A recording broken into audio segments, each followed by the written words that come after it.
Niat baik sekolah itu berimbang, fair, jujur gitu ya. Ini nggak tahu bisa sampai fitnahnya kan segala macam, terus bahkan ada video yang disetting anak sedang terlentang di puskesmas, di visum gitu. Aneh, orang anaknya di lapangan itu berdiri barengan. Kita niatnya kan mengedukasi, kantin please jangan jadi tempat ngerokok anak gitu kan, gitu. Makanya diundang kantin-kantin, maksudnya biar tuh tempat itu memang sedang jadi incaran, disinyalir jual rokok menurut laporan OSIS di waktu lalu. Nah, cuman ketika kita pernah razia kan nggak ngaku. Kemarin itu jadi tempat nongkrong ngerokok tuh anak gitu. Nah, terus tindakan apa Bu waktu saat Ibu itu? Tindakan apa yang Ibu ambil saat itu? Sudah disampaikan, Pak Budi udah tahu kan ya. Kalau isu penamparan itu Bu? Nah, Bapak begini. Kan gini, kita kan kemarin tuh Jumat bersih. Ini saya udah capek sudah menjelaskan nih. Tapi saya harus jelaskan ulang. Jadi Jumat bersih itu tujuannya untuk membentuk karakter anak peduli lingkungan. Semua anak dikawal oleh wali kelas. Saya ikut ngontrol. Sekalian ngontrol yang pemagaran. Di sana kita dapat bantuan dari Dindik. Ke sanalah saya jalan. Di belakang sana kan di belakang kelas 12 4 tuh ada kantin. Anak-anak, beberapa anak laki lagi makan, yang lain lagi berjibaku. Oke, itu bawa kenakalan biasa lah ya. Yang lain mau ikutan kerja, dia mah nongkrong makan, walaupun nggak boleh harusnya ikut kerja bakti. Nah, tapi yang saya mengganggu mata, ada anak ngerokok di sini yang ngebul. Ngerokok tuh anak ya kan. Ya, taruhlah. Ini saya dari sini nih, kantinnya kan situ. Ini kan sekolah kita nih, ya. Dia maju itu. Nah, saya dari sini, dari kebun luar ke situ. Ya kontrol aja gitu. Anak-anak lagi di posisi mana aja. Jarak kira-kira 20-30 meter kira-kira ya. Kelihatan kan kamu ngerokok, maksudnya biar tahu tuh saya lagi ngeliat, ya kan. Nah, tuh anak ngelirik gini langsung lari kan. Saya cuma ngomong saya mau ngerokok, lari. Marah saya, tapi itu nggak membuat saya marahnya banget, nggak sebenarnya. Lari tuh anak langsung ke sini, ada ketemu. Kamu ngerokok? Enggak Bu, langsung nggak ada di tangannya Pak rokoknya. Cari, Ibu lihat gitu kan. Saya marahnya tuh ngebohong Pak, marahnya tuh ngebohong ke anak. Ibu lihat enggak Bu, mana rokoknya, cari gitu kan. Saya marah karena ngebohong itu udah karakter banget Pak. Gimana saya di pikiran saya, anak kalau udah ngebohong udah kemana-mana, udah nggak beres gitu kan. Saya pikirnya itu intinya. Pak Budi coba sama kan dengan yang saya itu. Nah, yang kemarin saya bilang udah gitu.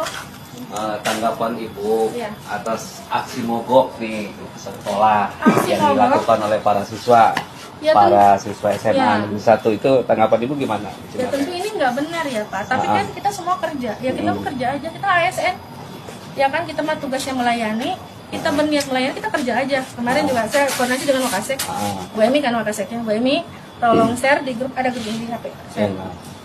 Bu Emi tolong share, tolong KBM jaga kondusif, tetap seperti itu umpamanya. Ternyata ya di belakang layar anak-anak punya cerita sendiri. Pihak sekolah sudah mencoba komunikasi dengan orang tua murid ya Bu? Sudah. Iya. Menurut Ibu apa penyebabnya utama para siswa memilih untuk tidak masuk sekolah? Tuh.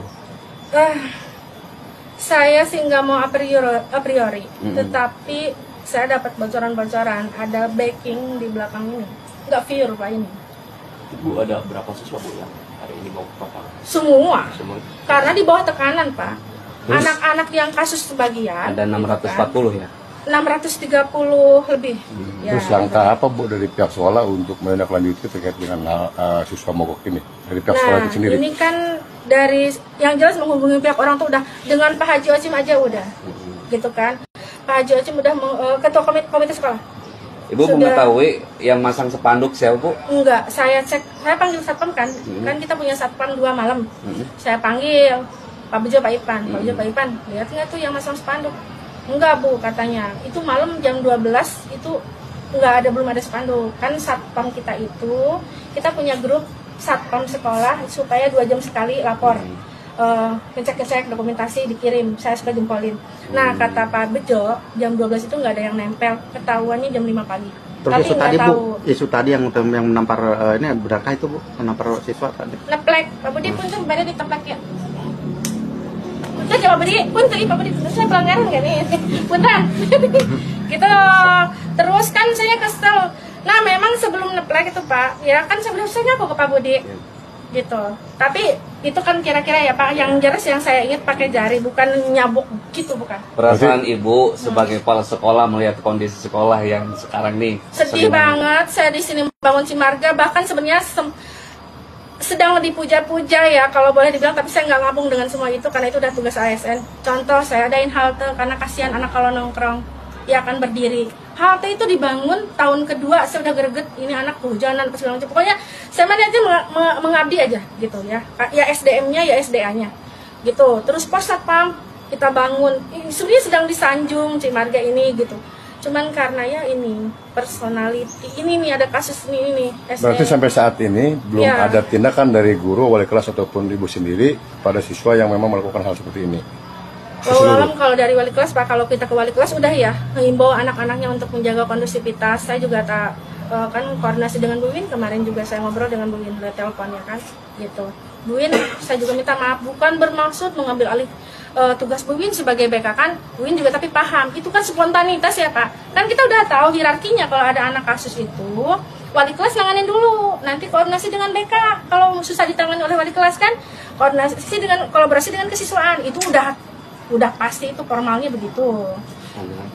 Ini kan Bu, kasusnya kan udah masuk ke ranah kepolisian ya Bu. Iya. Nah, tanggapan Ibu seperti apa sih? Tanggapan saya gini ya, saya jujur, Bapak bisa perhatikan saya natural, saya mengakui apa yang terjadi juga natural. Saya sampaikan di lapangan juga ke anak-anak, ibu mah hirup ke Allah, maut ke Allah. Bekerja juga ini qadarullah, mengabdi pure untuk negara. Kalau memang tidak disukai, ya gimana ya? Maksudnya kan kita ya sudah, apa sih nggak bisa diselesaikan dengan diskusi? Motifnya apa ini sampai begini? Emang kita nggak bisa musyawarah gitu loh, pengennya. Nah kemarin sempat kedatangan orang tua juga mungkin kan dengan kondisi emosi, saya nggak sempat ditanya-tanya banyak. Beliaunya menumpahkan emosinya, saya dengarkan aja. Tapi kemudian keluar pengen visum, ya sudah. Beliaunya kan pengen begitu gitu kan. Jadi saya mah mau diajak berdamai ya memang saya berdamai gitu kan. Itu juga Pak herannya punten Indra ini anehnya kan juga, kamu ngaku nggak kamu salah? Iya, mengutuk di situ kan ada saksinya tuh. Iya, kamu yang kamu lakukan salah kan? Iya. Terus herannya ketika diinterview oleh media Pak, malah dia bilang digebukin, ditendang. Enggak nendang wallahi. Apa saya cuma saya yang gini.